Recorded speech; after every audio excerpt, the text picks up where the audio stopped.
Olá, tudo bem com vocês? Eu sou o pastor Edu e hoje tem convidado. Rafa, tudo bem com você?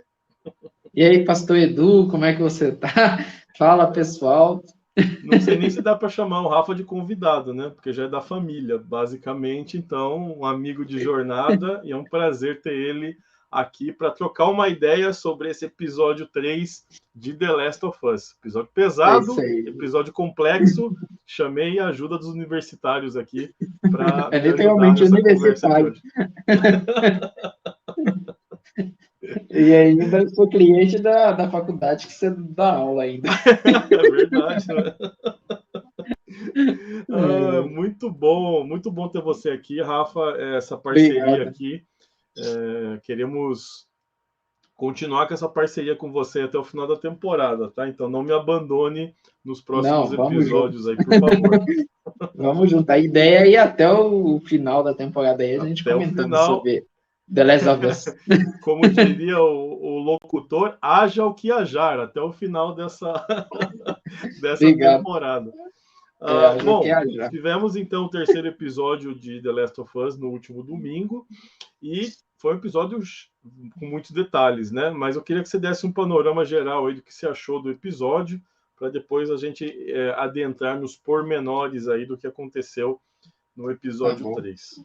Beleza. Primeiramente, muito obrigado pelo convite. Que Deus abençoe. É sempre uma honra estar aqui no Parábolas. Eu meio que me considero de casa já. Que é Com muito bom, certeza. né? A E é recíproca é excelente. verdadeira. Igual, por um exemplo, eu não consigo viver as quartas sem as lives do Parábolas. Quando não tem, nossa, é uma sofrência. Meu nariz está um pouco entupido, mas só que eu acho que não vai ficar tão ruim assim. Mas antes eu quero falar sobre o meu trabalho, que é Por Supermanos, né? É favor, uma história em faz quadrinhos o merchan que aí. tem como o principal questão de reflexão dela é se existisse super-heróis cristãos aqui no Brasil, como eles iriam agir, né? São auto-avatares, ou seja, personagens que representam alguém da vida real, né? O primeiro representa a mim, que é o Elétrico, o segundo é o Super Rápido, representa o meu irmão, né? E a terceira irmã é a Bebetinha, que está aqui, ela está aqui do lado também, jogando. Oi. E aí a gente tem aqui essa história de quadrinhos que parte com essa premissa. Como que seria heróis cristãos no Brasil? É isso que a gente tenta refletir a partir dela, então não deixa de seguir, né? Segue também o carro-chefe, que é o nosso queridão aqui, ó, o Amigo Jesus, Amigo Jesus. né? Que a gente reflete sobre a cultura pop e cristianismo nele. Tem live do Pastor Edu lá também, né? E o Comics Review, que é o meu canal no YouTube, que fala sobre cultura pop, que também tem live do Pastor Edu lá também. Incrível, Que não né? deixa de Qualquer notícia quente do mundo da cultura pop, passa alguns minutos, tem um link do YouTube do Rafa aí nos grupos, comentando já aquilo que acabou de ser noticiado. Então, siga eu Comics tenho que Review, fazer rápido. siga o Amigo Jesus, contribua, é muito importante o apoio de vocês aí aos nossos projetos, né? É uma jornada bastante solitária essa nossa, então ter o apoio, né, do nosso público é algo que ajuda demais e nos encoraja a continuar o É isso trabalho. aí. O Rafa é um dos maiores incentivadores aí das lives do Parábolas, né? Quando É eu penso em verdade. não fazer a live, eu lembro do Rafa, que sempre tá Que falando, bom. poxa vida, né? Então, seja alguém motivador como o Rafa, que tá sempre ali, poxa, hoje tem live, oh, que legal e tal. Isso é bom, a gente fica É feliz isso aí. para preparar roteiro, para se preparar e tal, dá trabalho, não é simples, né? Não é ligar a câmera e sair falando. A gente tenta, né, preparar da melhor forma possível. Sei que o Rafa faz isso também no canal dele, então prestigiem os canais aí que lidam com Isso é cultura verdade. pop, cristianismo, porque a gente precisa do apoio de vocês. É isso aí. É igual, por um exemplo, eu tenho que comprar aquele negócio que quando o pessoal vai comemorar aniversário, eles fazem assim e sai um tanto de confete, assim, na hora que vai ter a live do Parábolas, tem que ter um daquele. Live do Aquilo é Parábolas. muito legal, né? É isso aí. É isso aí. primeira pergunta, gostou do episódio? Quais foram as primeiras impressões aí, episódio 3? Tá bom, vamos lá em impressão. Você perguntou o que é o episódio, né? O que eu achei o episódio. Eu considero esse episódio um OVA, né? Um OVA, como o pessoal fala. Para quem não sabe o que é um OVA, o OVA, ele é uma produção aí da cultura oriental, né? Que geralmente tem o desenho, né? Que eles chamam de anime, e nesse desenho eles contam uma história. Mas só que aí o OVA, ele é algo que faz parte ali do universo desse desenho, mas geralmente ele é fora ali do que está sendo contado na história, ele está contando uma história anterior, né? E geralmente com outro personagem protagonista, porque se você for para pensar, esse episódio, ele funciona como um OVA, né? Ele é meio que um spin-off ali dentro do próprio The Last of Us. E aí, em determinados momentos, eu até pensei assim, eu meio que pensava, cara, eu tô assistindo o quê? Eu tô assistindo The Last of Us, é outro filme, eu dei o play sem querer, aí, não, eu tô assistindo The Last of Us, sim. Só que, assim, é o seguinte, na minha opinião, eu sempre gosto mais da ação, então eu prefiro os 2 episódios anteriores. Inclusive, eu até gosto mais do episódio 2, né, do que do episódio 1, apesar que o episódio 1 também é muito bom. Mas esse episódio 3 também, ele é um episódio bom, ele é um episódio que tem muita coisa ali bem construída, tem alguns furos de roteiro também que a gente pode analisar, né, que a gente vai falar aqui e tudo mais, quem assistiu o episódio sabe, mas que é um episódio, assim, muito bem gravado, muito bem posicionado, né, e tem coisa bem escrita nele, ele tem coisa bem escrita sim, né, que a gente pode falar aí, é tão bem escrito que, né, impactou bastante aí a galera. Eu vi muito mais gente elogiando do que gente criticando, né? Sim. Essa que é a questão. É óbvio que teve crítica, né? Teve crítica, mas teve muita gente elogiando, muita gente aí falando bem também. Eu acho interessante você citar a questão do OVA, porque ao assistir o episódio eu tive a impressão, algo que eu gosto muito de fazer nos jogos, né? Então, a gente está fazendo a gameplay do The Last of Us, a parte 1, toda terça-feira, lá na Twitch do Parábolas, e o Joshua fica comentando 2 horas ali, ele fala sem parar, né? Então, até o Nathan fez alguns cortes ali das falas do Joshua na live de ontem, ou de terça-feira, que foi bem, bem interessante. O que eu pensei? Esse episódio é como o jogo, né? Você tem 2 formas de passar por ele. Ou você passa batido, né? Vai sempre em frente a caminho do final das missões e tudo mais. Ou você pode ser meticuloso ao ponto de sair coletando os itens, né? Tem muitas cartas porque te ajudam a entender o que aconteceu ali, né? Sempre assim, com algumas pitadas de informações, nunca te dando todo, te dá sempre algumas pequenas informações, né? Uma casa abandonada com uma mala cheia de roupa em cima de uma cama. Você vai procurar, tem a carta do esposo esperando a mulher e teve que ir embora, correndo e tal. Então você começa a ter alguns uns fragmentos da história que o jogo não conta. Eu entendi esse episódio como mais ou menos isso, né? Quando você foi lá, pegou todos os itens que você tinha que pegar e aí conseguiu montar um quebra-cabeças que contou a história do Bill e do Frank, né? Que no jogo Eu acho que tem um nome, né? É Side Quest o nome? Isso mesmo, Side Quest. Eu gosto muito de fazer isso. Às vezes eu demoro muito tempo para zerar, eu gosto de platinar os jogos, então fico indo lá.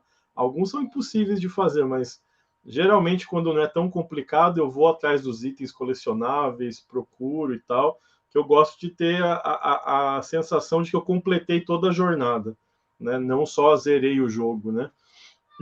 E isso, a impressão que eu tive foi essa, né? De que eu tinha feito todas as missões secundárias, é como se fosse uma missão secundária do jogo, ou uma DLC ali que vai contar uma história que não é aquela história principal, né? Mas assim, mais uma vez, em termos de roteiro, assim, o que a gente falou algumas na live que a gente fez só sobre o primeiro episódio na quarta-feira, a gente falava por que está sendo tão falada, né, a série? Por que está tendo um frisson tão grande? Eu entendo pouco é em função da construção, né, da maneira como eles estão sendo tão detalhistas e meticulosos na parte técnica da série. Né? Eu até separei aqui duas imagens só para a gente brincar um pouco com isso.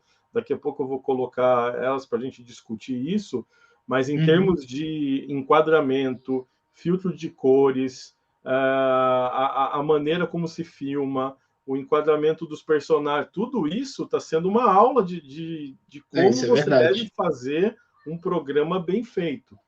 Né? Eu acho que a série... Bom, a HBO ela é mestre em fazer isso, né? Dificilmente você tem uma série na HBO que vai ser... que não vai estar acima das demais. A gente sempre gostou das séries da HBO, porque eles elevam o nível assim, depois é difícil do pessoal... Todo mundo tem que correr atrás para chegar no nível o das Superman séries da virasse HBO. série, eu gostaria que fosse pela HBO. Eu também. O pessoal fala, não, porque a gente quer fazer série dos Superman, mas vai ser pela CW. Eu falei, não, eu quero que seja pela HBO. E eles têm uma ousadia, às vezes, de complementar a série de Watchmen, que saiu na HBO alguns anos atrás, que conta o que aconteceu 30 anos depois dos quadrinhos. Eu achei sensacional, assim, incrível. Como eles conseguiram pegar o final de uma história e juntar e linkar os pontos e conseguir construir uma boa história. Mas para não ficar... Tá vindo Lanterna Verde aí também, né? Para HBO Max. Né? Acho que vai ser interessante. A redenção do Lanterna, né? Finalmente. A redenção do Lanterna Verde. Esperamos que seja assim, né? Então, eu não sei se eu posso trazer aqui as imagens, só para a gente falar um pouco dessa questão cinematográfica. Pode. E aí a gente vai discutindo os pormenores ali da série. Eu vou compartilhar a tela aqui, vamos dar uma olhada. Bom, aqui, assim, a regra dos terços, né, que é uma regra de ouro aí na questão tanto de fotografia quanto de filmagens, né? A gente divide a tela, né, em terços. Eu fiz aqui, né? Não está exato, mas só fiz aqui para um jogo da velha ali para orientar a gente. Logo no início do episódio, o Joel está fazendo uma espécie, né? Eu me lembrei até do Antigo Testamento aqui, né? Quando no Antigo Testamento Deus pedia para que os homens levantassem um altar, né? A ele. O altar era muito semelhante a esse, né? Eram pedras empilhadas e ali se fazia um memorial a Deus. Então, em vários momentos do Antigo Testamento, antes do reino estabelecido, antes de Davi, no período dos patriarcas, era basicamente 12 pedras, uma empilhadas e tudo mais, se fazia um altar. Né? Então, quando eu vi ali ele empilhando as pedras, eu falei, isso aqui é um altar aqui, ou é um memorial pela Tess. Né? E o que é interessante de notar essa aqui logo no início do episódio, né? O filtro é um filtro azul, né? Que já dá uma sensação de tristeza. Então, assim, o filtro já foi... e não é esse o padrão do episódio, né? Isso é só nesse primeiro momento. Ele está no lado direito aqui, o lado esquerdo está totalmente vazio, cortado por um rio, né? Que está correndo ali no centro da ação. E aí, assim, claro, pode ser detalhe, mas aí a gente começa a viajar um pouco, né? O lado que está vazio é o lado esquerdo, que também é o lado onde está o coração. Ou seja, ele perdeu a Tess, o coração dele está vazio. Então, são esses pequenos detalhes que elevam o nível da narrativa. Sem falar uma palavra, você está contando uma história aqui, uma aula de storytelling, né? A gente que gosta de estudar um pouco essa questão de narrativa, para construção de roteiro e tudo mais, eu estou espantado com o nível que eles estão alcançando nessa questão, né? Mais uma vez, o relógio, né? Você aproxima quando ele está colocando as pedras ali, você tem o relógio, que é fundamental, né? Naquela questão de passagem de tempo e tudo mais. Então, aqui a gente tem um panorama da tristeza ou o luto, né? Porque nesse mundo apocalíptico não se tem tempo de chorar a morte de ninguém. As pessoas morrem todos os dias, então a morte é algo natural. Não dá para velar os seus mortos, enterrar os mortos, não dá para fazer isso nesse mundo, né? Então, Os minutos que ele tem, e o que é interessante, ele lava a mão do sangue daquele policial que ele matou no primeiro episódio. Então, assim, já passou 3 episódios e na história passou algumas horas apenas. Tudo que aconteceu até ali foram algumas horas só, né? Porque a mão dele ainda estava ensanguentada com o sangue daquele policial que ele matou lá no primeiro episódio, né? Então, esse detalhe aqui me chamou muito a atenção. Quer comentar alguma coisa? Difícil a vida do Joel. Pois é. Mas só que é o seguinte, isso é muito quadrinhos também, né? Igual, por exemplo, essa composição de tela não é à toa. Sim. E se você for parar para pensar também o rio, né? O rio separa os lados, é tipo como se ele tivesse a vida também, né? De um lado de cá, a vida até a morte da Tess. Do lado de cá do rio, que é o lado direito onde ele está, a vida depois da Tess, que vai começar novamente. Igual o pessoal fala, de verdadeiro divisor de águas na literalidade. É muito bacana essa composição de cena e de narrativa também, é muito história em quadrinhos, isso na prática. Sim. E é igual eu falo com você, tá melhor do que os filmes de quadrinhos no sentido de construção de cena. Exato. Dá para ver que eles pensaram muito tempo em como construir a cena e fazer o cenário conversar com a história, tanto filosoficamente como na questão ali de narrativa, né? Porque acaba tendo muita metáfora. Por exemplo, assim, ele podia estar do outro lado, ele podia estar do lado esquerdo e o lado vazio ser o outro. Eu acho que isso não é de propósito, não é por acaso. Eu acho que é pensado, podia ter feito isso na outra margem do rio.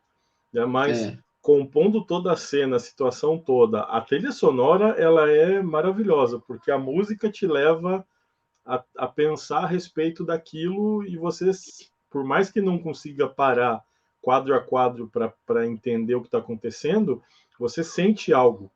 Né? Ela está sendo uma série bastante emocional nesses primeiros episódios, né? Isso é verdade.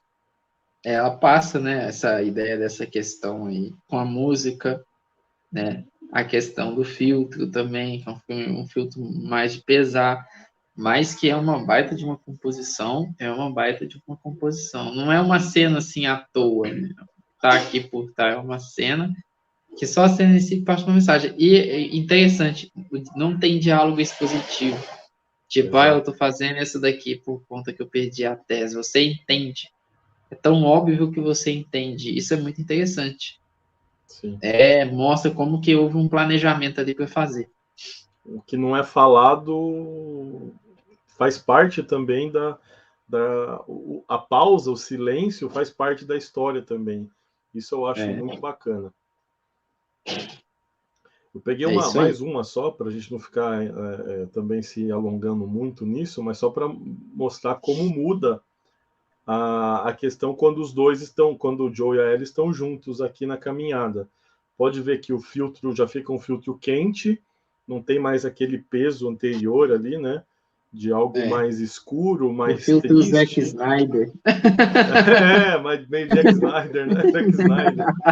O problema do Zack Snyder é que é o filme inteiro desse jeito. Pois não tem mudança, né? Para economizar o filtro, usa um só, do começo ao fim, né?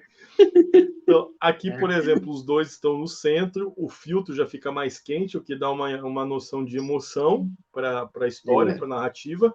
E assim, por mais que eles não aceitem isso, quando os dois estão juntos, as coisas começam a melhorar, né? Pelo menos é isso que a cena passa, né?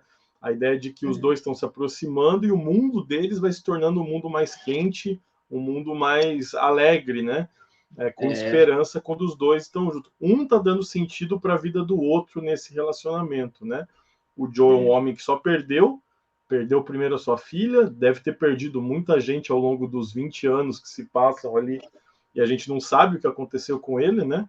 A mudança de tempo é muito rápida e muito longa, mas ali a gente vê que ele perdeu, além da filha, a tese, está encontrando na Ellie a oportunidade de salvar alguém, de proteger alguém, né?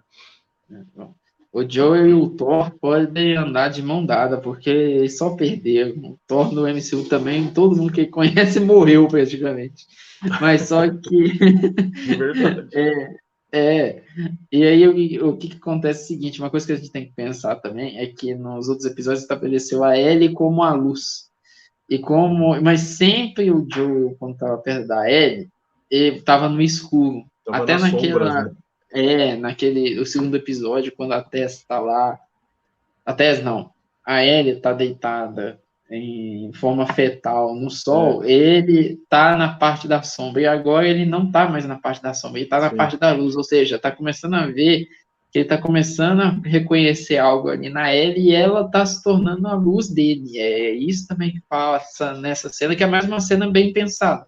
Sim. Né? Inclusive, o tempo da cena não está ali à toa, ele não está ali, tá só de manhã.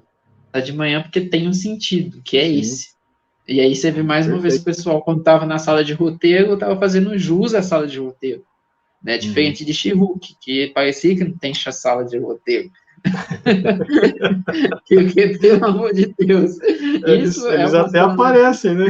Apareceram. Eles até aparecem. Não, quando eu vi, eu falei, nós são corajosos em ainda botar a cara ainda. Mas esse daí você vê que a sala de roteiro ela foi muito bem pensada. Ela pensou assim, de forma muito inteligente, as cenas.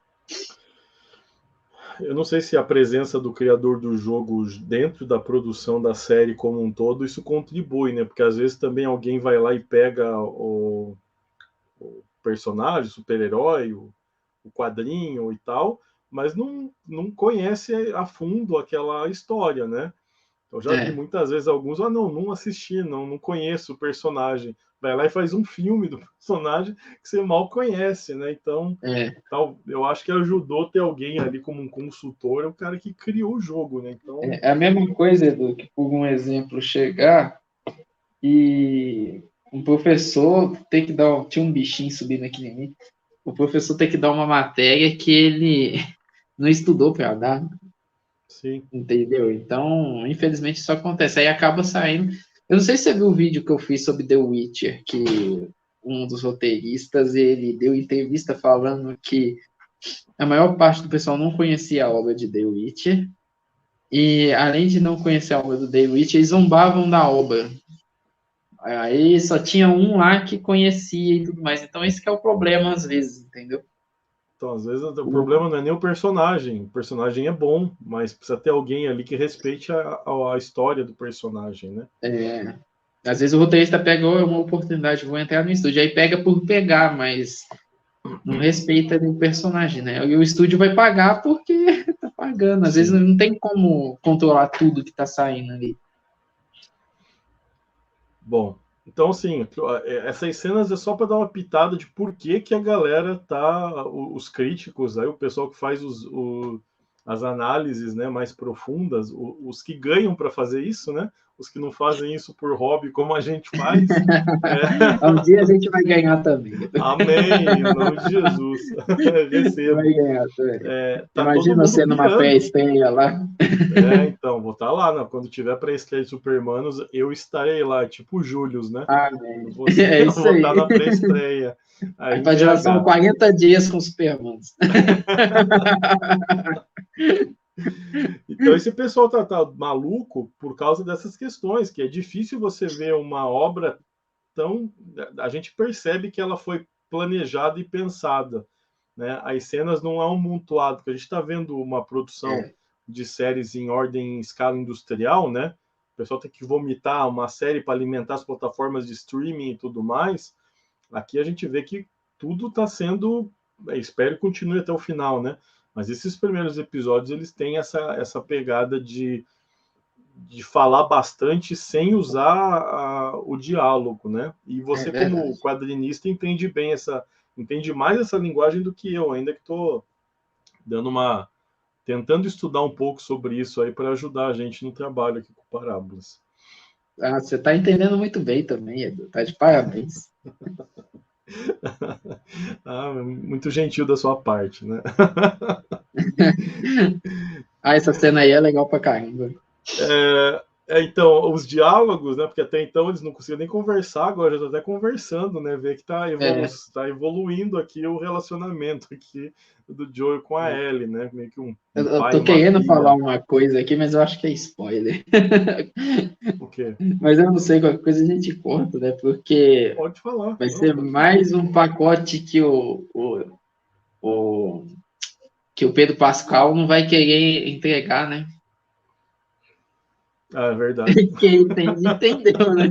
Porque quem assiste Mandalorian Teve um meme outro dia lá, ele olhando, chamando a Ellie de Grogo. eu vi esse meme. Grogo? Vamos, Ah, Google. peraí, série errada e tal, né? Que é muita semelhança. A história é muito parecida, né? O É muito protetor parecido. proteger a criança que tá órfã, perdida no mundo. Muito parecido mesmo, Em assim. março já vai terminar o The Last of Us e já vai entrar no Mandalorian de novo. Sim, vai tá trabalhando bastante. Se bem que eu tenho lá minhas dúvidas se ele faz todos os episódios do Mandalorian, porque ele tá sempre de máscara, né? Então, assim... Eu acho que às vezes deve ter um dublê. Mas que ele é um ótimo ator. Ele é um ótimo ator. Sim. As expressões faciais também deles estão muito bom. Os da dupla, né? A Bella Ramsey também tá apavorando ali Ela nas também. O expressões pessoal dela. criticou muito a aparência dela, mas só que ela está interpretando muito bem. A gente até já conversou sobre isso algumas vezes, assim, olha, mudar o estereótipo do personagem, para mim é de menos. Isso não implica na mudança da história, desde que o ator seja um bom ator. Eu vi isso com a Sarah, a atriz que fez a filha do Joel lá no primeiro episódio, né? Interpretou de maneira belíssima ali aquelas poucas cenas que ela aparece ali, né? E ela também está fazendo um excelente trabalho. É igual, por um exemplo, muitas das vezes o pessoal pensa, mas o pessoal não liga, às vezes, que ela também é uma escolha profissional. Ou, por exemplo, eu já participei da série da Yasmin Vergues. Eu lembro que eu estava desenhando as cenas, mas quando o pessoal estava escolhendo os atores, eu também tive a oportunidade de presenciar. E eu lembro que quando eles escolhem os atores, tem vários atores, né, que fazem os testes, né, e eles são diferentes um do outro mesmo. E geralmente aquele que se sai melhor é o que é escolhido. Então, por um exemplo, às vezes o pessoal fala assim: tá mudando a etnia, tá destruindo a minha infância.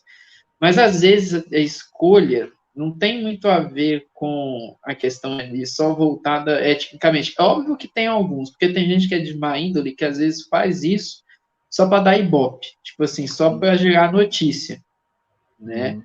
Que aí o pessoal muitas das vezes critica e critica com razão. Mas tem horas que não, tem horas que o negócio é feito porque teve um teste, o ator saiu tão bem que ele que é o escolhido pro personagem. A pessoa fala assim, nossa, ele foi o que interpretou melhor. E aí traz o personagem não, né? Traz o ator para interpretar o personagem. Então, às vezes, tem uma questão ali muito profissional também envolvido dentro, né? Que o pessoal às vezes ignora. Né? Então, provavelmente, deve ter tido outras atrizes que foram ali. Com certeza. E testaram como Ellie, e testaram como Sarah, e elas foram as melhores e por isso foram escolhidas. Então, às vezes, também o pessoal não leva isso em consideração. Bom, essa cena aqui, eu já queria meio que entrar em o que a gente pode aprender um pouco com o episódio, então a gente separou algumas coisas conversando antes da gravação. Aqui ela está perguntando como é que era esse mundo, né? Ele conta como é que foi a infecção, né? Que veio a partir de um elemento primário, a farinha, né? Que confirma meio que aquela tese lá do primeiro episódio de por que eles não se infectaram, né? Que por um acaso do destino eles não comeram, né? Nada com farinha naquele dia e tal, e por isso não foram infectados. E aí, falando do avião, e ela boba, diz que a gente voou já, meu Deus do céu, né? E aí o Joel falando no discurso, assim, só a parte ruim, né? De ficar no aeroporto enfrentando fila para entrar no avião, que o espaço entre as cadeiras era apertado e tal. E eu achei isso muito interessante para a gente conversar sobre a ideia de como a gente esquece e naturaliza aquilo que um dia nos causou espanto. Isso é verdade. A primeira vez que você viaja de avião é algo assim surreal, né? Mas se isso fica recorrente, fica natural, né? Não faz muita diferença. Então, como a gente esquece isso, né? Como a gente é rápido em naturalizar tudo e não agradecer mais pelas coisas que acontecem quando elas se repetem, né? É igual uma coisa que eu queria comentar, é igual essas cenas deles saindo e andando, me lembrou muito quando, por exemplo, eu tinha que sair na pandemia para fazer alguma coisa. Tipo assim, não, Verdade. tem que ir no supermercado. Aí, ao mesmo tempo que você tá feliz, assim, nossa, eu tô saindo, finalmente. Tô Aí você fica respirando mal ar tenso, fresco. você fica assim, mal tenso, meu Deus do céu, o que que tá acontecendo? E se eu pegar Covid, Jesus amado? Aí você fica naquelas paranoias, você fica feliz e tenso ao mesmo tempo, né? Então, quando eu vejo essas cenas deles assim, é como eu me sentisse assim, né? E o deles tem zumbi ainda, né? Então, eles estão felizes ali, mas tem toda a tensão ali de ter saído da quarentena. Mas essa cena aí, ela é muito interessante. De novo, a construção é muito bem feita, né? De novo, ele está de novo na luz. E o legal é que ele tem uma visão pessimista do que era. E ela, como ela está descobrindo tudo, né, ela é uma criança, tudo mais, ela tem uma visão muito otimista. Ela quer descobrir. Mas mesmo que ela nunca viveu, ela lembra o lado positivo da coisa, que ele deveria lembrar. Mas ele lembra o lado negativo. E ele destacou tanto o lado negativo que esqueceu que isso era bom, que era algo que ele tinha que era maravilhoso. E aí tem uma reflexão muito interessante sobre a gratidão e a ingratidão. Sim. A ingratidão, ela é isso. Ela faz a gente não olhar para as pequenas coisas do dia a dia e curtir, e agradecer, e viver. Sempre destacar aquilo que é o ruim, aquilo que é o que faz mal, né, o que não dá tanto certo. Esquecer que é uma dádiva. Né? É uma das coisas que acontece. Igual, às vezes a gente tem coisas óbvias que a gente não agradece. Igual, por exemplo, hoje, quando é óbvio que a gente ainda tem o problema do Covid, mas não é tanto quanto Sim. era antes. Mas sempre quando eu estou saindo, eu lembro da maneira que é como é hoje, eu lembro de agradecer, porque era uma coisa que a gente não tinha. Né? A gente ficou 2 anos dentro de casa. Então, essa que é a questão do agradecimento que tem que ter. Né? Às vezes a gente não agradece coisas óbvias, como, por exemplo, ter uma perna, ter um braço, ter diversas coisas. Igual, por exemplo, quando eu quebrei o braço.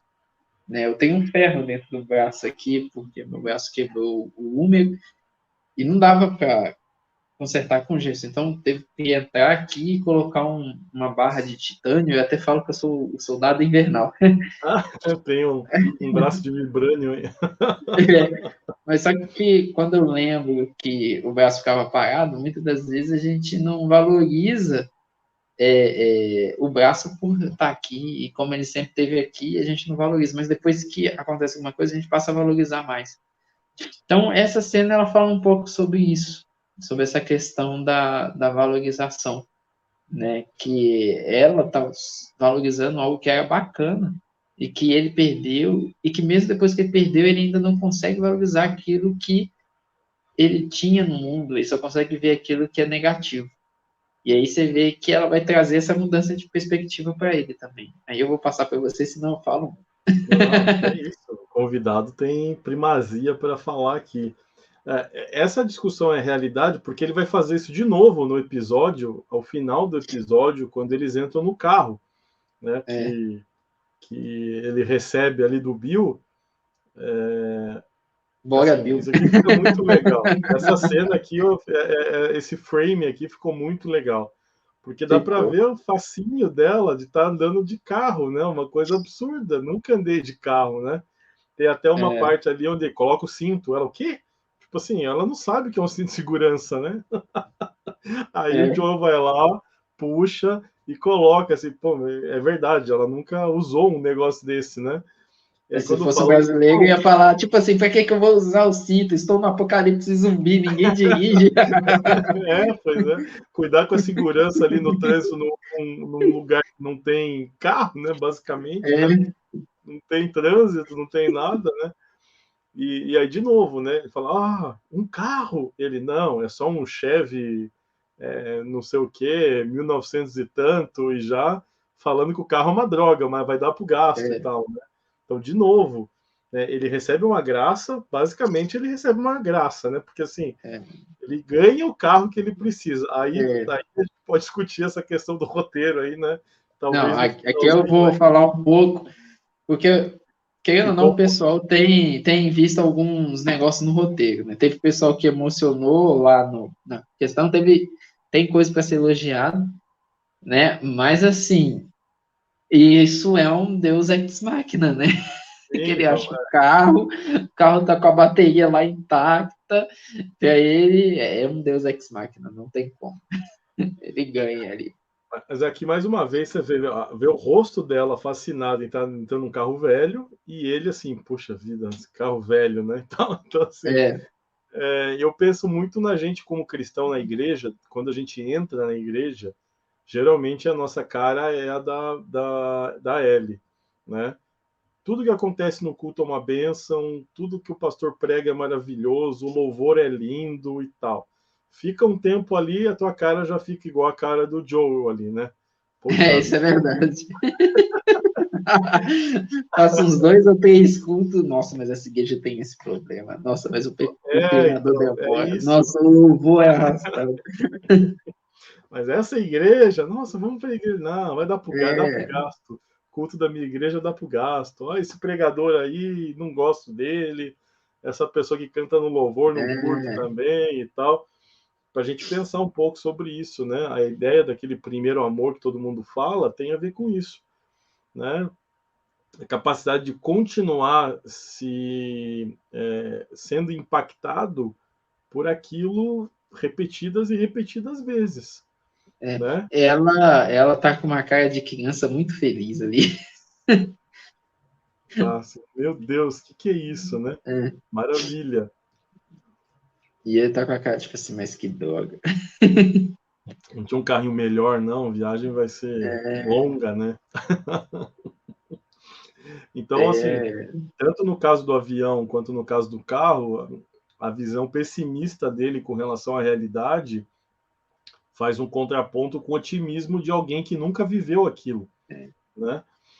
É uma Chevrolet S10, né? Que ele uma Chevrolet S10, tinha esquecido o nome completo do carro. E olha que a S10 não é ruim, não. É igualzinho do jogo. A cor é idêntico ao que a gente tem no jogo. Até ontem, eu estou tentando jogar o avanço da série, né? Então, ontem a gente jogou a história toda do Bill, a fase com o Bill no jogo. Quando a gente pega o carro, que no jogo o Frank rouba a bateria do Bill e coloca no carro para que ele possa ir embora, né? Mas não consegue ir porque vai ser mordido lá e tal, e acaba se enforcando antes de se transformar ali num zumbi também, né? E aí a bateria fica ali, ele pega, coloca a bateria e carrega e não carrega, na verdade eles dão um tranco no carro, né?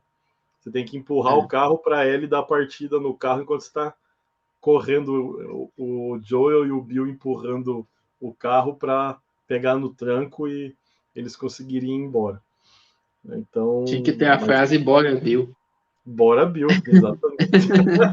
Bora, Bill. O que é bem engraçado, porque ela sai dirigindo o carro depois, porque os zumbis começam a ouvir o barulho, vão atrás, né? Os dois pulam na caçamba da S10 ali e a menina dirigindo o carro para eles fugirem ali, né? Assim, super tranquilo dirigir carro de primeira. Assim, ser automático até dá, né? Agora, se tiver embreagem, a pessoa deixa morrer de primeira. Mas eu acho que essa questão dá para discutir um pouco isso em termos de aprendizado, né? Essa questão de como a gente se acostuma fácil com as coisas e aí começo a criticar. Né? Quando tudo é novo é maravilha, né? Eu estou sempre impressionado. Agora, quando as coisas vão eu vou me acostumando com aquele cenário, a chance de criticar e encontrar os defeitos daquilo acaba aumentando demais. A gente precisa tomar cuidado com isso. Isso é verdade. Separei uma imagem dos morangos aqui, porque essa cena eu gostei bastante da colheita dos morangos, que tem a colheita dos morangos ali numa das cenas, onde o Frank acaba vendendo uma arma pro Joe e pra Tess em troca de um saquinho de semente de morango, né? Uhum. Ele faz ter escondido do Bill e tal, porque ele não ia deixar abrir mão das armas dele, né? E assim, ver a alegria dos dois comendo um morango, isso eu achei assim interessante para discutir a questão da simplicidade a felicidade, ela é simples, né? A Uhum. gente é que tem colocado patamares na felicidade de coisas muito grandes. A nossa sociedade coloca isso. Só vai ser feliz quando você tiver a casa tal. Só vai ser feliz quando tiver tantos R$ 1.000 na sua conta. Só vai ser feliz quando tiver o carro que todo mundo deseja ter e tudo mais. Se for um Uno de firma, você não vai ficar feliz. Então, é bem isso. Pior que o Uno de firma corre pra caramba. Não é por nada não, Vitor. Comentando sobre carro, assim, o Uno de firma e o Palio, eles são carros, assim, que são fortes. Igual, por exemplo, o Palio, para aguentar o morro aqui de Belo Horizonte, é um ótimo carro. E ele falou de ser fabricado, né? Mas ele é um carro que aguentava, assim. A gente tinha um aqui em casa, então foi um carro que deu muito pouco manutenção, assim, teve manutenção. E ele aguentou muito bem o tranco dos morros aqui, viu? Agora eu fecho o comentário de automotivo. Eu quando estou sempre no passageiro, né? Quando estou em BH aí andando de um lado para outro, eu fico, como é que eles conseguem subir esse morro e o carro não vai para trás? Meu Deus do céu. Tem uns morros aqui que, nossa do céu, haja embreagem. Acostumar. Não, tem uns morros assim que você vai subindo, aí você vê a cara do morro, você fala assim, meu Jesus amado. Aí você vai subindo. Aí quando você chega lá no topo, uma inteligência colocou pare. Você tem que parar lá ainda e fazer o controle de embreagem. Você paga assim, meu Deus do céu. Você paga orando, pedindo a misericórdia do Senhor. Senhor, coloca sua mão atrás do carro para que o carro não desça. Porque é muito complicado. Porque tem uns morros aqui que não dá, não. Então, basicamente, eu separei esses dois itens para discutir lições que a gente pode aprender com, que fica muito claro essas duas questões, né? Assim, uma de a gente precisa tomar cuidado com não normalizar o sobrenatural de Deus, não transformar o nosso culto a Deus em algo tranquilo, simples, ao mesmo tempo também valorizar as pequenas porções de felicidade, né, que a vida nos dá, e a gente muitas vezes, em busca de algo grande, acaba não enxergando as pequenas coisas que Deus faz todos os dias nas nossas vidas. É isso aí. A gente tem que... Vamos falar dos problemas? Quais são os problemas? Se eu falar o seguinte, só completar aí, Edu, que é igual a gente não é ensinado a valorizar aquilo que a gente já tem, né? As pessoas que a gente já conhece, as coisas que a gente já faz. A gente é ensinado a sempre querer mais. Existe uma questão consumista também. Que o pessoal quer que cada vez mais você tenha satisfação para você buscar o que vai ter depois, né?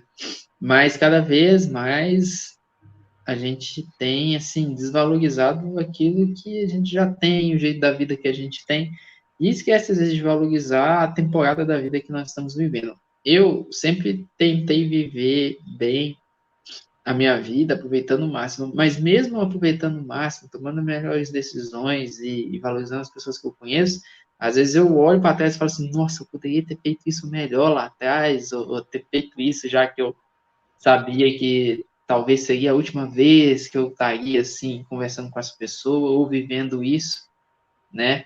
E mesmo tomando ali aquela atitude, então a gente já tem, imagina quem muitas das vezes não fez isso, desvalorizou ali de cara, né? Fica muito pior. Então, um dos exercícios que a gente tem que fazer é de agradecer, né, os momentos e curtir os momentos, né? É óbvio, almejar chegar em um local, né? Conquistar mais e ter sonhos, né? Até mesmo para viver melhor com as pessoas que estão perto, ter mais experiências, mas não deixar de valorizar aquilo que já tem, aquilo que já faz. Sim, isso é importante. Eu vejo essa questão da insatisfação na CCXP, por exemplo. Você vai lá, qualquer coisa que você vai fazer é caro. Eu, tipo, compra o ingresso, você já se mata para pagar e conseguir estar lá dentro. Você faz Uma um vez que você, financiamento.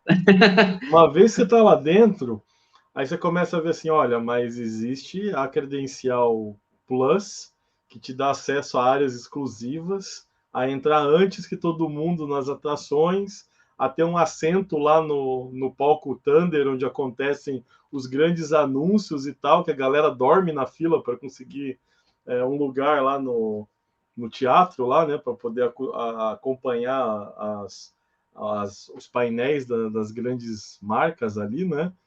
E aí você fica ali, você tá lá dentro, conseguiu a duras custas, né?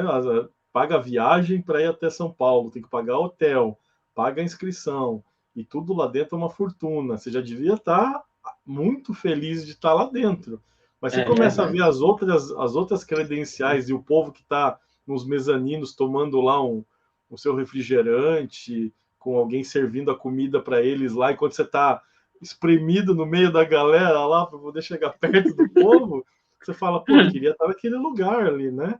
Então, assim, toda a experiência dentro desse mundo consumista que a gente vive, ela é feita para gerar insatisfação, É né? verdade. Você está feliz de estar lá dentro, mas você sabe que tem alguém que está melhor que você lá dentro. Então, assim, Você pode estar ano que vem melhor eu quero ainda. aquela outra credencial que custa mais, uma fortuna a mais, mas eu quero experimentar como é estar naquele mezanino, sentadinho numa mesa, numa boa, enquanto você está esmagado ali, tendo que não podendo ir no banheiro o dia inteiro, porque se levantar você perde o lugar e não volta mais, né?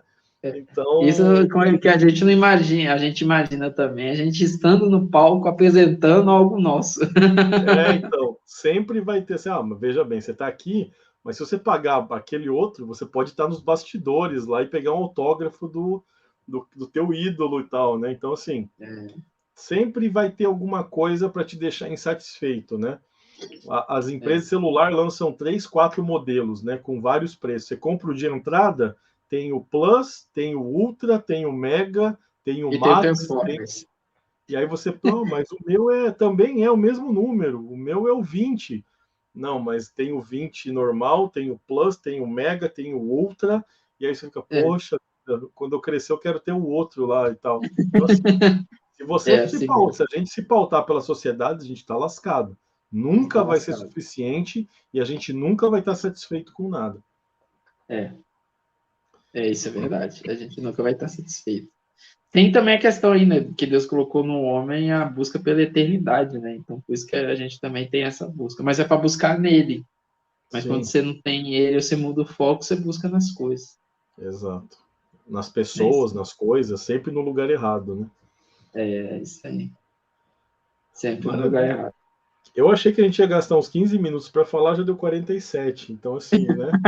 Ah, não, Edu, mas junta nós dois. Eu falo pra caramba também. A gente vai e fica um tempão falando, igual por um exemplo, a live de WandaVision, que a gente ficou 2 horas falando, você lembra? Foi a melhor Uma live que live teve. histórica aquela, né? E ela sumiu. Quando a gente for idoso, a gente vai lembrar. Você lembra? Aí quando a gente fez aquela live, aí vocês vão falar live histórica e tudo mais. É isso aí. Bom, para a gente encerrar então esse bate-papo aqui sobre o terceiro episódio, vamos falar então dos problemas que a gente encontrou aí no episódio, né? Porque assim, eu estou passando um pano geral assim, porque está muito bom. Então assim, pequenos problemas eu passo por cima e não estou muito preocupado. Esse episódio assim, eu vejo assim, eles deram uma baixada na frequência, tipo, parou um pouco a ação, porque quem jogou o jogo, né, sabe que o que vem pela frente vai ser pancadaria. Então, assim, você dá uma recuada estratégica, porque daqui para frente o negócio vai. Não sei se é ladeira acima ou se é ladeira abaixo, né? Porque dependendo do ponto de vista, vai ser muito triste o que acontece daqui para frente, assim. Então, eu acho que a reduzida de ritmo ela foi estratégica para respira, porque o que acontece a partir de domingo agora É vai igual ser. aquelas montanhas-russas que quando faz Exato, assim a e ideia fica da lento, pode montanha-russa. saber que depois você vai morrer Ela do vai outro lado. devagarinho, assim, quando É, vem aí, vai. Então eu vejo, foi algo semelhante para dar assim, te dar uma esperança, né? Porque tudo é tragédia nesse jogo. devagarinho você vai ver. Te dá um pouco de esperança. Ai, que beleza, existe amor aqui e tudo mais. Quando lá na frente você vai ver o verdadeiro inimigo, né? Porque assim, essas séries de zumbis, o problema nunca é o zumbi, né? Sempre são os humanos que sobram. Esses que são os vilões. O problema são esses, né? Você nunca tem, não. O problema são os zumbis.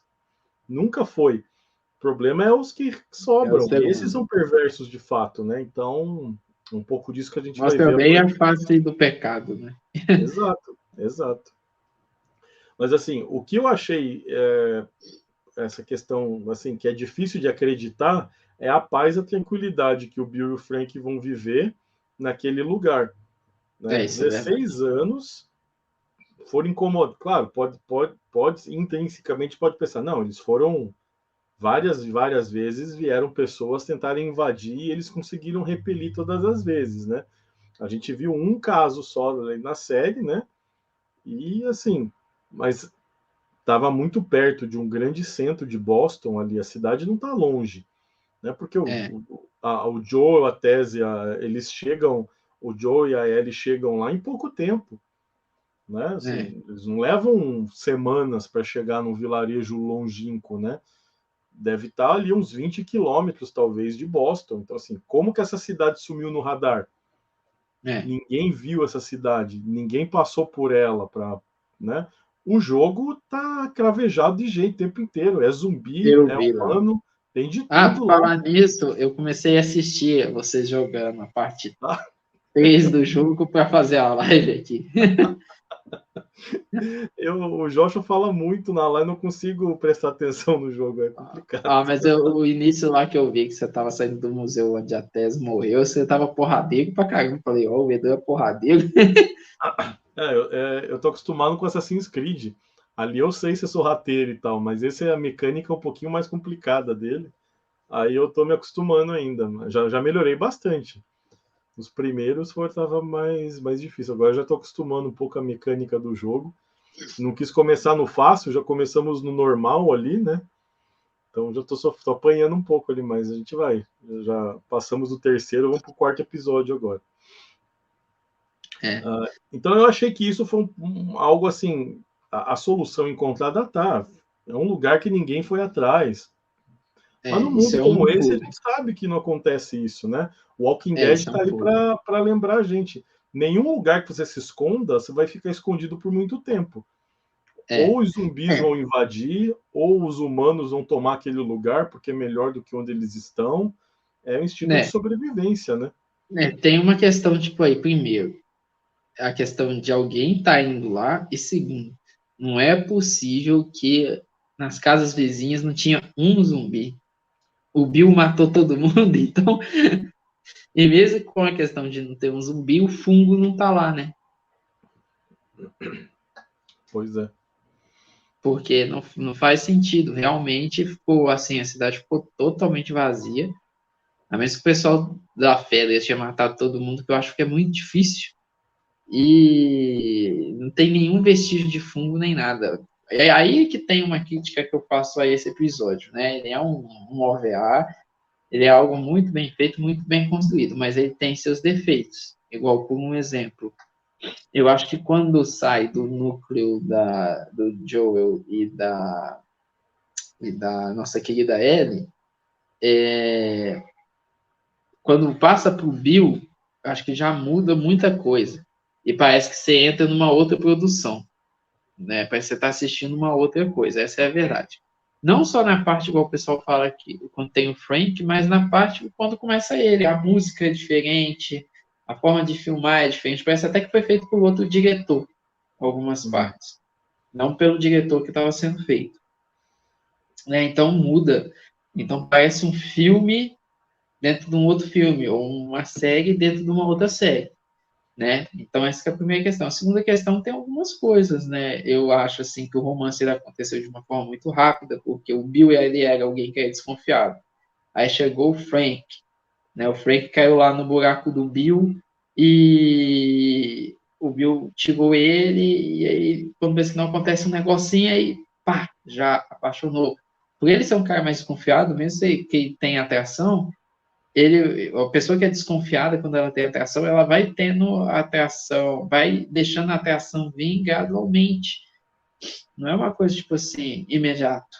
Então, foi rápido isso também, né? E a questão de ninguém achar ele, a questão também da cena que eles estão sendo atacados. Porque ele tá com uma sniper e ele tá atirando no meio da rua no pessoal. Ele poderia ter se escondido, ainda mais ele, que era um cara que sabia das manhas para atirar. Um sobrevivencialista, né? Alguém que se É, preparou para o fim do mundo. Né? Esse grupo existe, é o pessoal paranoico lá nos Estados Unidos, principalmente, né? Que se prepara para uma invasão, para alguma coisa, uma solução final, que todo mundo, assim, teoria da conspiração para todo lado, o cara estoca comida em bunker e tá lá.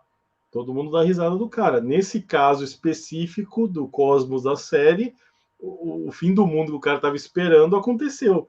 Né? E ele era o único cara preparado para isso, que tinha se preparado para aquilo, né? É uma coisa que até faz sentido, né? Você fala assim, nossa, o fim do mundo aconteceu, acho que eu tenho que me preparar também. Pois é, então, é tipo acertar na loteria, né? Você tem uma paranoia e de repente aquele mundo que você sonhou, esse que é o detalhe interessante, né?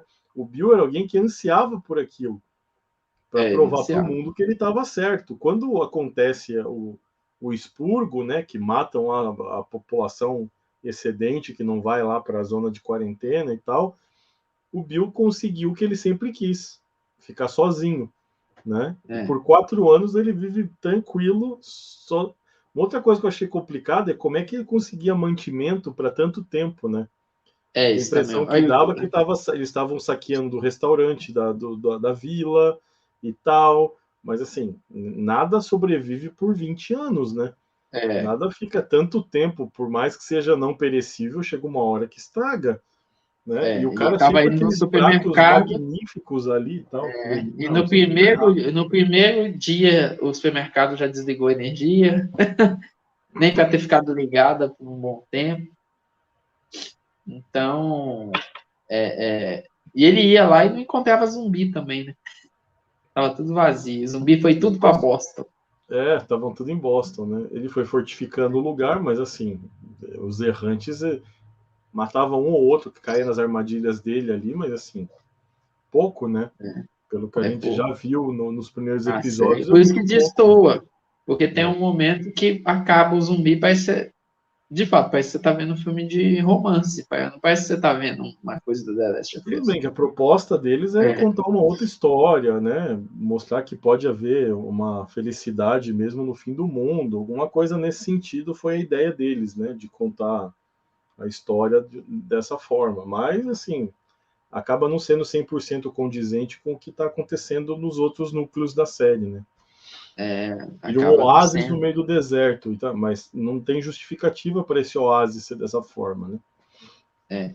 Tinha que ter pensado um pouco melhor essa questão. Igual por um exemplo, tem uma outra questão também que porque no jogo, a Ellie encontrando com o Bill e com o Joel é crucial para o desenvolvimento do relacionamento da Ellie com o Joel. E agora, como é que eles vão fazer isso nos próximos episódios? Né? Tem a carta, mas a carta é uma carta. Assim, a gente até jogou terça-feira o episódio, né? No jogo, o Bill fala pro Joel o que tá na carta. Ele fala que ele é o protetor. Porque para mim a essência de tudo ao ler a carta, ele descobre o seu propósito. O Joe até então ele não tinha propósito. Ele só estava sobrevivendo naquele mundo hostil da maneira como fosse possível. Quando o Bill deixa aquela carta, ele fala: olha, eu odiava o mundo, mas eu estava errado porque existia uma pessoa que valia a pena salvar. Ele ele meio que diz, olha, nós somos protetores, eu respeito você e tal, a nossa função nesse mundo é proteger pessoas. E ali eu acho que cai a ficha do Joel, qual é o papel dele em relação a Ellie daqui para frente. Não é só uma encomenda que ele tem que levar a determinado lugar, não. Ele vai proteger essa menina com a vida dele.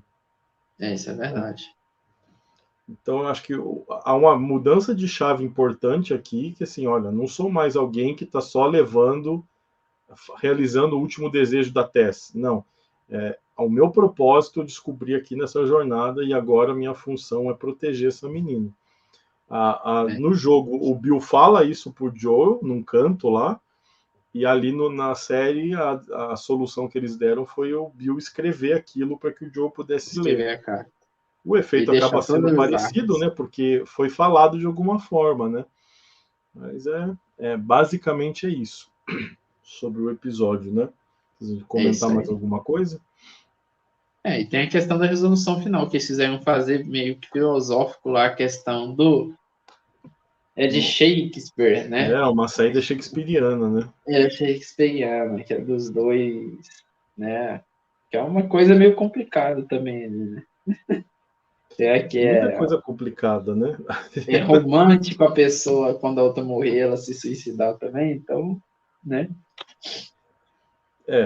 Aí, assim, a gente precisa pensar na questão do microcosmos, né? Dentro daquele universo hostil, brutal e tudo mais, acaba sendo uma solução possível dentro daquela realidade. O que a gente confunde às vezes é assim, não, mas isso que eles estão falando ali, ela vai ter um efeito na nossa realidade, de quem está assistindo, né? Ai, que beleza, eu acho que eu vou fazer a mesma coisa. Isso é menosprezar a inteligência de quem está assistindo, né? Assim, eu entendo que aquele é o mundo apocalíptico, o mundo acabou, sobrou porções de seres humanos que são muito piores que os próprios zumbis, então viver sozinho nesse mundo não é uma alternativa, porque ou eu vou ser assassinado por um tiro de alguém, ou eu vou ser mordido por um zumbi, né? Então, assim, dentro dessas opções, que é o que sobraria para um idoso nesse... Imagine só se ser idoso num mundo desse. Né? Então, quais são... Não, eu vou fazer aquilo que... Eu tenho o poder de terminar a minha carreira para não me transformar naquilo. Então, dentro desse mundo de The Last of Us, a solução parece plausível e até aceitável. E acaba, da maneira como é claro, né? Toda a montagem da cena acaba se transformando em algo bonito no final. Né? Mas, claro, que isso não pode ter respaldo do lado de cada tela. Né? Na verdade, a pessoa, principalmente os cristãos, eles têm que ter maturidade de ver, por exemplo, não quer dizer que às vezes a obra está representando algo bonito que é algo aprovado. Isso que a gente precisa entender. Né? O conceito original do pecado é algo bonito. Se a gente volta lá para o Jardim do Éden, toda a questão do fruto e toda essa questão, o fruto era agradável aos olhos, né? E desejável para se comer. Então, assim, o pecado não é algo feio. O pecado não se mostra como algo que vai te levar à morte. Né? Mas a consequência desse pecado agradável aos olhos, ela vai ser cobrada mais cedo ou mais tarde. Então, o que a gente tem que entender é, aquilo que é mostrado na série é pecado. Tem várias coisas ali que são pecado. E se a gente começar a pautar isso, você desliga a TV e nunca mais assiste nada. Né? Porque assim... Não, pode falar. O próprio fato, o Joe assassinou um homem no primeiro episódio, certo? Né? Ali, quando ele vai lá para cima do policial lá e soca ele até a morte, né? Então, assim, só que a gente aceita, porque, assim, ele é o herói, né? Então, assim, ele é o protagonista, então o vilão tem que morrer e o herói, né, tem que sobreviver e tal. Então, eu nem questiono essas questões. Estou vendo uma série de ficção científica, onde o mundo que a gente conhece acabou e quem sobrou tem que sobreviver de algum jeito. Vai ser a base do tiro, vai ser na base da porrada e tá tudo certo. Eu quero que esse cara termine mas quantas vidas o cara vai ceifar até o final da série, né? Isso, é ele pecado. levava drogas também lá pro próprio policial também. Um contrabandista também. Infringir as leis lá que foram colocadas lá pela Fedra e tal, com uma rede de contrabando para sobreviver também, o que também é pecado. Né? Então, assim, vai somando tudo isso, mas ninguém questiona essas coisas, né? O que deu problema na série foi o relacionamento do Bill e do Frank, que já estava claro que ia ser alguma coisa nesse sentido. Claro que o que eles apresentaram na série foi algo que ninguém estava esperando, né? Porque no jogo é bem diferente essa relação, né? Mas, mais uma vez, né? A gente estava conversando fora aqui, né? Se ao invés do Frank saísse uma Rose ali de dentro do buraco, não ia acontecer nada, ninguém ia questionar nada, ninguém ia ficar preocupado com o que aconteceu, né? Mas ia ser pecado do mesmo jeito, entende? Então, assim, essa que é a questão. A gente não está tão preocupado com a questão do pecado em si, que o pecado é ofender a Deus com aquilo que a gente, com as nossas atitudes e com o que a gente executa. Então, assim, o nosso problema não é de fato o pecado, porque assim, se fosse com uma mulher, era normal que os dois ficassem juntos e tivessem uma vida até né? Continua sendo pecado. Tanto a relação de um homem com uma mulher ali, né, fora do âmbito do casamento, fora da realidade, né, cristã, dentro daquilo que a gente entende como aquilo que é o padrão de um relacionamento entre homem e mulher, também seria pecado, tanto quanto o que acontece com o Bill e o Frank. Só que alguns tipos de expressões, elas nos chocam mais do que outras. Né? E aí eu vejo que o problema não é de fato o que está acontecendo, é a nossa mentalidade em mensurar o padrão de pecado, como alguns são pecadinhos e outros são pecadões. Né? É igual, por exemplo, o próprio Iago Martins, que a gente estava comentando antes de começar aqui, né, que ele também fez um vídeo sobre a série, que são os pecados aceitáveis entre os cristãos, né? É pecado, mas é porque o pessoal aceita, então tá de boa. Igual, por um exemplo, quantas vezes também numa série ou num filme, quando é romance lá entre um casal, entre um homem e uma mulher, às vezes o cristão até começa a torcer para de fato eles irem para a cama, né? Acha normal, e quando isso acontece, fica feliz e tudo mais. Não vai deixar de ser pecado, segundo a Bíblia, mas a pessoa torceu por um, né? E quantas vezes também as produções elas apresentam pecados e o pessoal lida, igual, por exemplo, vai assistir anime, tá cheio de menina pelada no anime, a pessoa lida de boa, às vezes vê consumo de drogas, violência, algumas outras coisas. Devia nos escandalizar da mesma forma. Essa que é a questão, né? Não é minimizar o pecado, é escalonar o pecado em termos de mais graves e menos graves, né? É a mesma medida. Não tem, assim... E aí o problema, eu acho que ele não é teológico, o problema é cultural. Né? A nossa cultura entende que alguns comportamentos são mais toleráveis do que outros, quando, biblicamente falando, pecado é pecado. Independente de qualquer outra coisa. Aí depois eu vou gravar um vídeo lá no Comics Review, como que os cristãos devem representar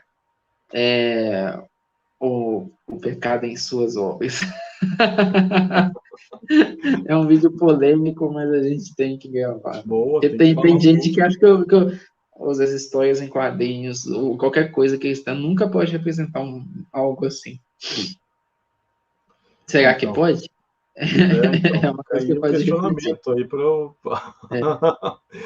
quando sair o vídeo a gente coloca na descrição aqui desse vídeo, né? Eu vou colocar, né? Eu vou falar. Mas é isso mesmo, Edu. Eu acho que falta toda essa questão, às vezes, dessa incoerência que às vezes a gente mesmo tem, né? Então, eu vejo assim que o problema maior não é o romance entre o Bill e o Frank ali no episódio, mas é que a gente pensar, se fosse um outro caso, estaria tudo bem, né? Esse que é o problema. Por exemplo, se tivesse a cena da cama, fosse um homem e uma mulher aparecendo explicitamente, será que os cristãos eles pulariam? Ou eles continuariam assistindo? Então, é isso, assim, a gente sempre fala que você tem o poder do controle remoto na sua mão, você não, qualquer coisa, a gente às vezes está assistindo alguma coisa com o Josh e é pego de surpresa, a gente pede para ele sair, a gente pula a cena, vai para frente, não assiste, se não me edifica, não quero, né? Eu tenho poder, então assim, não preciso criticar, eu pulo e vou para frente e vou fazer outra coisa, né? Então eu vejo que acho que a gente precisa ter essa mesma medida com relação ao pecado, porque não existem pecados superiores e inferiores, né? O que existe é o pecado. Independente do gênero do pecado. É pecado tanto de um jeito quanto de outro.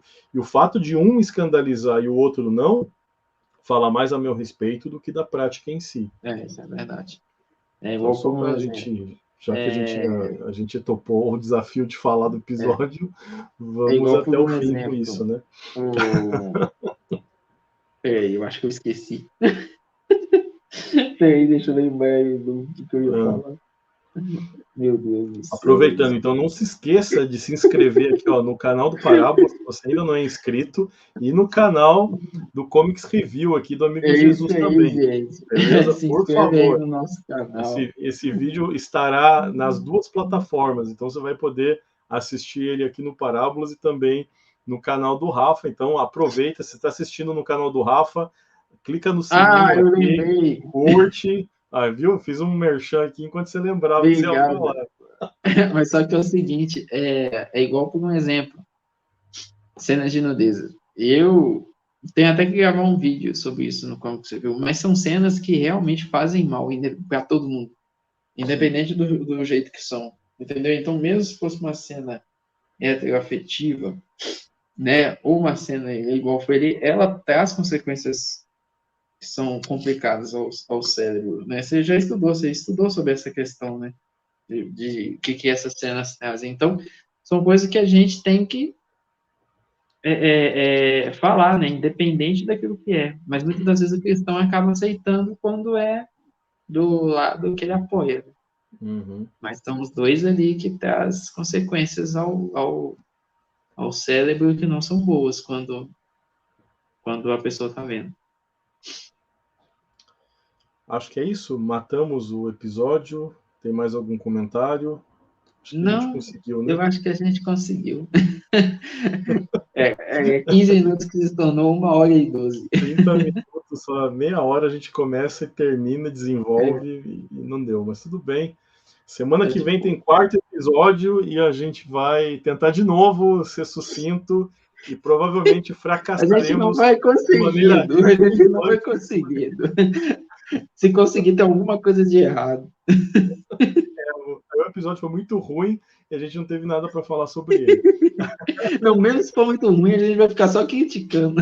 Então, também 1 hora de crítica aqui. O que aconteceu com a SEG? Ela tá vendo tão bem. Quero agradecer aqui ao Rafa, né, pela participação, paciência. Muito obrigado. E eu já convido de antemão a continuar essa jornada comigo aí até o final da primeira temporada. Vamos zerar o jogo, né? Vamos zerar. Tem que conseguir zerar até o final da temporada ainda. Então, conto com você aí para comentar comigo aqui cada episódio, né? Então, a gente quer ver se a gente consegue fazer uma live. Vamos ver se a gente faz nos próximos episódios lives nos 2 canais simultâneos aqui, para ver se a gente consegue comentar e interagir com a galera também. Agora eu vou ficar acordado ansioso 2 dias para ter live do Parábola, segunda e quarta. Segunda e quarta, né?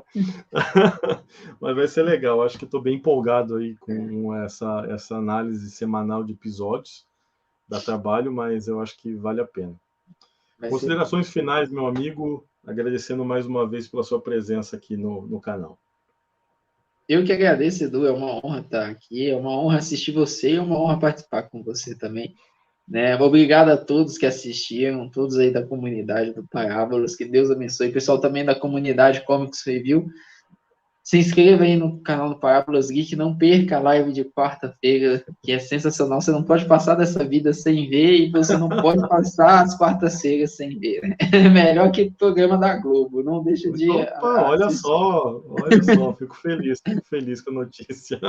É isso aí. Manda um abraço também para a Meire aí, Edu, e para o Josh também. E Deus abençoe. E daqui a pouco também, amanhã, provavelmente, né? Quando você postar, já vai ter uma tag muito famosa aí nos comentários, Ah, mas não, é isso aí. ela aparece do nada, sempre, né? É isso aí. Deus abençoe, pessoal. A gente nos veremos semana que vem, então, com a análise do próximo episódio e também com a nossa live tradicional de quarta-feira. Grande abraço, Deus abençoe a todos. É isso aí, tamo junto.